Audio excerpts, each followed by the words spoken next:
अरे मन को रंगना पड़ेगा, तन को रंगने से काम नहीं चलेगा, वेशभूषा को रंगने से काम नहीं चलेगा, मन को रंगना पड़ेगा, ठीक है ना। मन की मते न चालिए, यह मन तो है पक्का चोर, ले डूबेगा दरिया में, ले जाएगा नरक की ओर। यह मन नरक में ले जाने वाला है। अगर मन को नहीं रंगेंगे ज्ञान के रंग में, संतों के रंग में, तो यह मन कहाँ लेकर के चला जाएगा, कहाँ नहीं जा सकता। अगर ध्यान नहीं करेंगे, सत्संग नहीं करेंगे, इधर उधर करेंगे, गप मारेंगे, बहुत लोगों का संग करेंगे, इधर गप उधर गप करेंगे, तो मन क्या होगा, चंचल हो गया। अब मन ऐसा माथा पर चढ़ेगा, जो चाहेगा वही कराएगा। और यह मन तो केवल खुरफात करता है, गलत चीज पर मन ज्यादा जाता है। क्यों? क्योंकि हमारा यह मन जो है, यह क्या है, यह मन है मक्खी के जैसा। मक्खी देखे हैं कहां जाकर बैठती है, विष्ठा पर जाकर के बैठती है। मक्खी विष्ठा पर जाकर के बैठती है, लेकिन इस मन को मधुमक्खी बनाना पड़ेगा। मधुमक्खी देखे हैं, वह विष्ठा पर बैठती है नहीं, वह मिठाई पर बैठती है, फूल पर बैठती है, उसके पराग को लेती है। तो अभी यह मन मक्खी है, यह विष्ठा पर ही जाकर के बैठेगा। ध्यान करते करते जब हमारा मन संसार के विषयों से उपराम हो जाता है और भीतर में जब प्रवेश करता है, पिंड से ब्रह्मांड की ओर चढ़ाई करता है, तब यह मन पिंडी मन नहीं ब्रह्मांडी मन कहलाता है, मतलब मधुमक्खी हो जाता है। तब क्या लेता है, संसार का विषय नहीं, तब भीतर में जो शब्द हो रहा है, उस शब्द में, उस पराग में हमारा मन लग जाता है। मधुमक्खी रूपी मन मक्खी से मधुमक्खी हो जाता है। फिर वह संसार के विषय की चाहना नहीं करता। नाद बिंदु उपनिषद में मंत्र आया है, मकरंदम पिबन भृंगो गंधा नन्नापेक्षते यथा नादा सक्तम सदा विषयम न ही कांक्षति बद्धा सुनाद गंधेन सद्य संत्यक चापल। जैसे भंवरा फूलों की केसर को लेते हुए उसकी सुगंधी की चाहना नहीं करता, ठीक उसी प्रकार जिसका चित्त भीतर के नाद में लग जाता है, फिर संसार के विषयों की चाहना नहीं करता, क्योंकि वह अपने चंचल प्रवृत्ति को त्याग चुका है और वे भीतर के नाद के मिठास के वशीभूत हो चुका है। उसी प्रकार जिसका मन ध्यान में लगा हुआ रहता है, सत्संग में लगा रहता है, गुरु की सेवा में लगा हुआ रहता है, कम से कम इतना तो होता है, आगे बढ़े चाहे नहीं, लेकिन कुमार्ग पर हमारा मन नहीं जाता है। कुमार्ग में हमारा मन नहीं जाता है। यही ध्यान, सत्संग और गुरु का बल, जो गुरु की सेवा करते हैं, हमारे कदम को रोक करके रखता है, हमारे मन को बेकाबू नहीं होने देता है। जो अपने मन को ध्यान में, सत्संग में, गुरु की सेवा में लगा करके रखेगा, उसका मन अस्थिर रहेगा। लेकिन जो न ध्यान करता है, न सत्संग करता है, न साधु संतों की सेवा करता है, जिसका मन विषय मुखी, मनमुखी बना हुआ है, उसका मन जो है सीधे उसके सिर पर चढ़ जाएगा और कहेगा, हम ही तुम्हारे बाप हैं, जैसा जैसा हम कहते हैं वैसा वैसा तुम करते जाओ। और अगर अपने मन को ध्यान सत्संग में लगा के रखेंगे, हमारा मन हमारा पैर पकड़ के रहेगा और कहेगा, बाबूजी आप ही मेरे सब कुछ हैं, बोलिए क्या क्या करना है, जैसा जैसा आप कहेंगे वैसा वैसा ही हम करेंगे। तो जो ध्यान सत्संग करेगा उसके लिए है यह बात। महर्षि वेदव्यास जी महाराज थे, इनके एक शिष्य थे, उसका नाम था जैमिनी। जैमिनी क्या करते थे, जब वेदव्यास जी महाराज भागवत लिखते थे, पुराण लिखते थे, तो इसकी पांडुलिपि को समेट समेट करके लिपिबद्ध करके रखते जाते थे, पर करके लिपिबद्ध करके रखते जाते थे। एक जगह गुरु महाराज लिख देते हैं, बलवान इंद्रिय ग्रामो विद्वान संपी कर सती, कि इंद्रियां इतनी बलवान है कि वह विद्वानों को भी अपनी ओर आकर्षित कर लेती। जैमिनी पढ़ा, कब उसको अच्छा लगे, सोचा कि विद्वान तो विद्वान होता है, वह अपनी विद्वता के बल पर इंद्रियों को, मन को बस में करके रख सकता है। इंद्रियों का नाथ कौन है? मन। इंद्रियों का नाथ मन है, मन को काबू में रख सकता है विद्वान अपनी विद्वता के बल पर। गुरुजी ने क्या लिख दिया, तुरंत टोक देते हैं, गुरुदेव यह आपने क्या लिख दिया, बलवान इंद्रिय ग्रामो विद्वान संपी कर सती। ऐसा नहीं, बलवान इंद्रिय ग्रामो विद्वान स्नापी कर सती। गुरुदेव इंद्रियां अवश्य बलवान है, लेकिन विद्वानों को अपनी ओर आकर्षित नहीं कर सकती है, क्योंकि विद्वान तो विद्वान होते हैं, वे अपनी विद्वता के बल पर इंद्रियों को काबू में रख सकते हैं। वेद व्यास जी महाराज सोचते हैं इसको कह के समझाएंगे तो बात समझ में नहीं आएगी, क्यों ना करके दिखला दे। कहते हैं ठीक है बेटा, तुम और सब पांडुलिपि देखो, मैं जरा नदी से स्नान करके आता हूँ। कमंडल उठाएं, चले जाते हैं नदी में और अपना माया शुरू कर देते हैं। क्या? बहुत जोरों का आंधी तूफान आया, बहुत जोरों की रिमझिम वर्षा होने लग गई। जल्दी जल्दी जैमिनी सब जो लिपिबद्ध किए थे वेद पुराण को उठा करके अपनी कुटिया में रखते हैं, और अति सुंदरी एक स्त्री एकदम सामने में एक पेड़ के नीचे खड़ी है, उसका बाल भींगा हुआ है, सफेद वस्त्र पहनी हुई है, और देखने में इतनी सुंदर है, इतनी सुंदर है कि क्या कहना, स्वर्ग की अप्सरा भी उसके सामने बेकार है। जैमिनी की नजर जब उस सुंदरी पर गई तो जैमिनी कहती है, ऐ सुंदरी, जैमिनी कहते ऐ सुंदरी, अरे तू बाहर में क्यों खड़ी है? देखो तुम्हारा पूरा वस्त्र भींग गया है, बाल भींग गए हैं, तू अंदर कुटिया में आ जाओ, और जब वर्षा समाप्त हो जाए तब तुम अपने घर चली जाना। तो वह सुंदरी क्या कहती है, नहीं नहीं, मुझे पुरुषों पर भरोसा नहीं, मुझे पुरुषों पर भरोसा नहीं। तो जैमिनी कहता है, ऐ सुंदरी, यह तो क्या कहती है, तुझे पता नहीं मैं वेद व्यास जी का परम शिष्य जैमिनी हूं, तो मुझ पर विश्वास कर, कुटिया के अंदर आ जाओ, बीमार पड़ जाएगी, जब वर्षा समाप्त हो जाए तब तू अपने घर चली जाना। तो कहती है ठीक है, आती है कुटिया में। और जैमिनी की नजर जब उसके ऊपर पड़ती है, जैमिनी उसको देखते रह जाते, इतनी सुंदर, उसका जो वस्त्र जो भींगा हुआ था शरीर में सट गया था, उसका शरीर का अंग प्रत्यंग दिखाई दे रहा था। जैमिनी उसको देख करके उस पर मोहित हो जाते हैं, और मोहित हो करके उनके मन में विषय वैराग्य प्रबल हो जाता है, और वे मोहित होकर के कहते हैं, ऐ सुंदरी, तू देखने में बड़ी सुंदर है, मैं तुझसे विवाह करना चाहता हूं, क्या तुम मुझसे विवाह करेगी? तो वह सुंदरी कहती है कि मेरा विवाह आपके जैसा जगत गुरु वेद व्यास जी महाराज के परम शिष्य आप जैमिनी हैं, अगर आपसे मेरा विवाह हो जाए तो यह तो मेरा परम सौभाग्य होगा, मैं आपसे विवाह करने के लिए तैयार हूं। देखिए कितने विद्वान हैं, विद्वान तो अपनी विद्वता के बल पर इंद्रियों को काबू में कर सकते हैं। जैमिनी न कह रहे थे गुरु महाराज को, अब कहाँ गया उनका विद्वता, इंद्रियों को काबू में रखना चाहिए। तो वह सुंदरी क्या कहती है कि मैं आपसे विवाह करने के लिए तैयार हूं, लेकिन मेरी एक शर्त है। शर्त क्या है? हमारे कुल की कुछ मर्यादा है, परंपरा है। हमारे कुल में किसी लड़की का जब किसी लड़के से विवाह होता है तो लड़के को घोड़ा बनना पड़ता है, और लड़की उसके पीठ पर सवार होती है, और दोनों मंदिर में जाते हैं, और वहीं दोनों का विवाह हो जाता है। अगर आप मेरे साथ ऐसा कीजिए तो मैं आपसे शादी करने के लिए तैयार हूं। और चिंता करने की क्या बात है, ज्यादा दूर भी जाने की जरूरत नहीं है, देखिए सामने में मंदिर है। तो जैमिनी सोचते हैं कि बात तो ठीक है, और गुरु महाराज में भी है नहीं, नहा करके आने में समय लगेगा, इतना देर में तो विवाह भी हो जाएगा, सामने में मंदिर है, तुरंत घोड़ा बन गए। कहाँ गया विद्वता?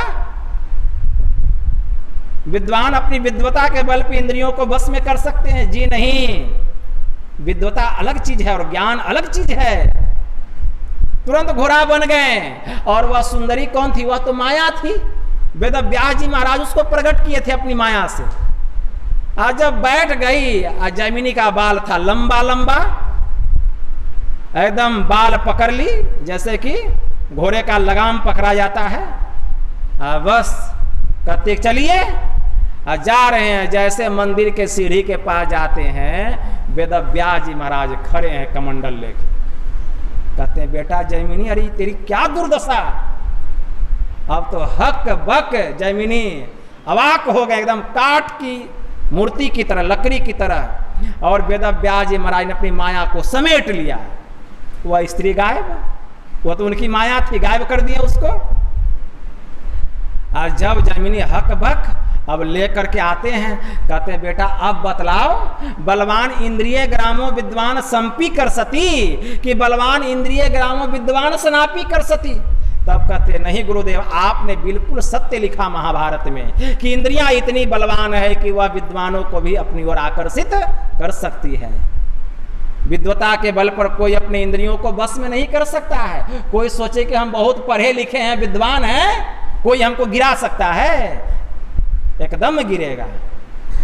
विद्वता के बल पर इंद्रियों को काबू में नहीं किया जा सकता है। इंद्रियों को काबू में करने का एक ही उपाय है, और वह उपाय क्या है? वह उपाय है ध्यान योग। ध्यान योग एक ही उपाय है, ध्यान योग। एक तत्वा भ्यास ध्यावन विजितम मनः। एक तत्व का अभ्यास करना चाहिए इस मन को बस में करने के लिए।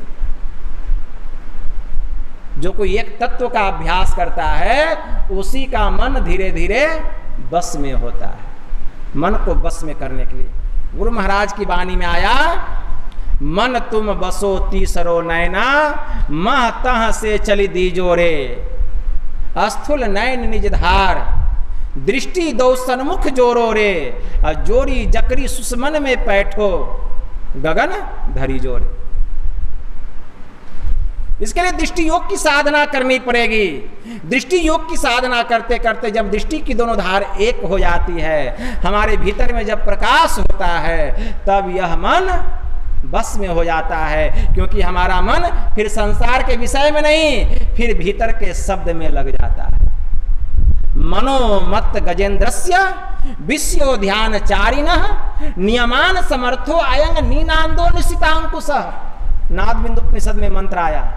हमारा यह मन जो है मदमस्त गजराज है। जैसे मदमस्त हाथी आनंद वाटिका में जाता है, वहां के पेड़ पौधों को तोड़ता है, मचलता है, कुचलता है, महावत आता है, अंकुश लगाता है, तब हाथी बस में होता है। उसी प्रकार हमारा यह मन गजराज है। जब ध्यान करते करते इस मन को भीतर में नाद का अवलंब मिलता है, तब यह मन अंकुश की तरह काम करता है और हमारा मन पूर्ण रूपेण बस में हो जाता है। तो मन को बस में करने का एक ही उपाय है ध्यान योग। ध्यान योग के द्वारा ही हमारा मन बस में हो सकता है। इसीलिए भगवान बुद्ध ने कहा कि ध्यान करो, ध्यान करो, ध्यान करना पड़ेगा और कोई दूसरा उपाय नहीं। भगवान श्री राम कहते हैं, प्रथम भगति संतन कर संगा और दूसरी रति मम कथा प्रसंगा। हमारी दूसरी भक्ति क्या है? ऐसे जो संत होते हैं जो अपने मन को वश में कर लिए हैं, जिनका मन काबू में आ चुका है, जिन्होंने मन पर विजय प्राप्त कर लिया है, ऐसे संत जो होते हैं वह जो कुछ उपदेश करे, उनके उपदेशों में अपने मन को लगाना, यही मेरी दूसरी भक्ति है। गुरुपद पंकज सेवा तीसरी भगति अमान। मान रहित तो हो करके अपने गुरु के चरण कमलों की सेवा करनी, यही तो मेरी तीसरी भक्ति है। मान रहित तो हो करके गुरु के चरण कमलों की सेवा करनी। लेकिन हम लोग मान को रख लेते हैं कि गुरु महाराज के पास जाएंगे तो कहेंगे कुर्सी दीजिए बैठने के लिए, फलाने बाबू आए हैं। यह मान लेकर के नहीं जाना चाहिए। मान सम्मान को त्याग करके जाना चाहिए। जब संत के शरण में जाना चाहिए। बाबा कबीर की वाणी में आया, संत मिलन को जाइए तजिए ममता अभिमान, ज्यों ज्यों पग आगे बढ़े कोटिन यज्ञ समान। तब हमारा एक एक जो कदम बढ़ेगा 1 करोड़ यज्ञ के समान बढ़ते चला जाएगा, एक एक कदम। मान रहित तो होकर अपने गुरु के चरण कमलों की सेवा करनी। गुरु के चरण कमलों की सेवा कौन करते थे? गुरु नानक देव जी महाराज के शिष्य थे, उनका नाम था लहना। गुरु नानक देव जी महाराज की सेवा में लहना रहता था, एकदम सीधा साधा सपाट। जो गुरु महाराज कह देते थे उसी को वह मानता था और कुछ नहीं मानता था और कुछ जानता भी नहीं था। एक दिन गुरु माता गुरु नानक देव जी महाराज के पास प्रस्ताव लेकर के आई कि आपके शरीर छोड़ने के बाद इस गद्दी का उत्तराधिकारी आप श्री लक्ष्मीदास जी या श्री चंद्रदास जी दोनों में से किसी एक को बना दीजिएगा, क्योंकि दोनों उनके पुत्र थे। लक्ष्मीदास जी गृहस्थ थे और श्री चंद्रदास जी विरक्त संत थे, साधना में बहुत ऊंची गति थी। लेकिन एक दिन गुरु नानक देव जी महाराज एकदम पागल के जैसा भेष बना लिए। अब पागल के जैसा भेष बना करके दौड़ने लग गए हाथ में लाठी लेके। अब बाल में लगता था कि मकरा का जाल एकदम चारों तरफ अपना घेरा बना लिया। अब बकते हुए जा रहे हैं लाठी लेके, सब शिष्य लोग उनके पीछे पीछे जा रहे हैं। उनके दोनों पुत्र भी जा रहे हैं, गुरु माता भी जा रही है, इनकी एक बहन थी नानकी, वह भी जा रही है पीछे पीछे। अब जंगल में जाते हैं और अपना चादर उठा के रख देते हैं जंगल में, और कहते हैं जो कोई मेरे पास आएगा पहले देख लो, इस चादर से मैंने मुर्दा को ढक दिया है, जो कोई यहाँ आएगा उसको इस मुर्दा को खाना पड़ेगा, वही मेरे पास आ सकता है। अब कौन जाएगा, किसको मुर्दा खाना है? धीरे धीरे करके सब लोग टसकने लग गए, कोई नहीं गया। बस लहना जो था वह तो जो गुरु महाराज की आज्ञा हो जाए उसी को जानता था। वह आ गया एकदम, अब घूमने लगा चादर के चारों तरफ। तो गुरु नानक देव जी महाराज कहते, अरे तू घूमता क्यों है, इतना देर से घूम क्यों रहा है? तो गुरु नानक देव जी महाराज कहते हैं, गुरुदेव आपकी आज्ञा का इंतजार कर रहा हूं कि इस मुर्दा को मैं किधर से खाऊं। तो गुरु नानक देव जी महाराज कहते हैं, अरे यह तो मुर्दा है, जिधर से खाना है उधर से खाओ। बस जैसे चादर उठाता है लहना, एक छोटा सा कढ़ाई में हलवा भरा हुआ था शुद्ध घी का, बस उसी को खाने लग गया। उसमें तो मुर्दा था नहीं। बस देखिए कितना आज्ञाकारी था। उसी लहना को गुरु नानक देव जी महाराज अपने योग बल से सब ज्ञान प्रदान कर देते हैं और गुरु गद्दी का उत्तराधिकारी घोषित कर देते हैं और नाम रख देते हैं गुरु अंगद देव जी महाराज। वही सिख धर्म के दूसरे गुरु होते हैं गुरु अंगद देव जी महाराज। बस उनका जो विरक्त पुरुष था श्री चंद्रदास जी महाराज आते हैं और देखते हैं गुरु गद्दी पर बैठे हुए अंगद दास को, आग बबूला हो जाते हैं। लेकिन कर भी क्या सकते हैं, अब श्राप दे देते हैं। यद्यपि इस गुरु गद्दी का असली उत्तराधिकारी मैं हूं, लेकिन तुम बैठे हुए हो, इसलिए जाओ मैं श्राप दे देता हूं कि जो इस गुरु गद्दी पर बैठेगा उसको भयानक रोग हो जाएगा। बहुत खराब रोग का नाम लेते हैं और तुरंत अंगद देव जी महाराज को वह रोग हो जाता है और उस रोग में बड़ी पीड़ा होती है, बहुत पीड़ा। गुरु अंगद देव जी महाराज के बाद सिख धर्म के तीसरे गुरु हुए गुरु अमरदास जी महाराज, उनको भी यह रोग हो गया। चौथे गुरु हुए रामदास जी महाराज, उनको भी यह रोग हो गया। पांचवें गुरु हुए गुरु अर्जुन देव जी महाराज, उनके शरीर में भी यह रोग हो गया। लेकिन गुरु अर्जुन देव जी महाराज सोचने लग गए कि अगर यही हाल रहा तो जितने भी संत इस गुरु गद्दी पर बैठेंगे सबको यह रोग हो जाएगा और यह भयानक रोग है, बड़ा पीड़ा होता है, इसका निवारण करना चाहिए। तो कैसे होगा? तो जो श्राप दिए हैं वही श्राप से मुक्त भी कर सकते हैं। तो श्राप कौन दिए हैं? श्री चंद्रदास जी महाराज। पता लगवाते हैं कि वे कहाँ हैं, तब पता चला कुछ लोगों से कि वे हिमालय की ओर गए हैं। बस गुरु अर्जुन देव जी महाराज की दाढ़ी बड़ी लंबी लंबी थी, घुटना के नीचे तक लटकती थी। जब खड़े होते थे तो घुटना के नीचे तक आती थी, और जब झुकते थे तो जमीन को छूती थी। तो खोजते खोजते चले गए हिमालय। देखते हैं एक झाड़ी में बर्फीला स्थान है, और उसी में बैठ के श्री चंद्रदास जी ध्यान कर रहे हैं। बैठे हुए ध्यान करने के लिए बस इंतजार करने लग गए। गुरु अर्जुन देव जी महाराज ध्यान टूटने का इंतजार करने लग गए। बहुत देर इंतजार करने के बाद श्री चंद्रदास जी महाराज का ध्यान टूटा। तो देखते हैं, जैसे नजर गई तो पूछते हैं, अरे भाई तुम कौन हो और तुमने इतनी लंबी लंबी दाढ़ी क्यों बढ़ा रखी है? तुरंत प्रणाम करते हैं। अब प्रणाम करते हैं तो उनके चरण को, जमीन को सब दाढ़ी छूने लग गई। बस चंद्रदास जी महाराज कहते हैं कि तुम हो कौन हो, इतनी लंबी लंबी दाढ़ी क्यों बढ़ा रखी है? तब वे कहते हैं, गुरुदेव आप जैसे महापुरुषों के चरणों में जो धूल लग जाए, उस धूल को झाड़ने के लिए मैंने इतनी लंबी लंबी दाढ़ी बढ़ा रखी है। यह सुन करके श्री चंद्रदास जी प्रसन्न हो गए और कहे, वाह, मैं तुम्हारी इस भक्ति भावना से बड़ा प्रसन्न हूं, इसीलिए सबसे पहले तुम हमसे कोई एक वरदान मांग लो। यही तो वे सोचते थे।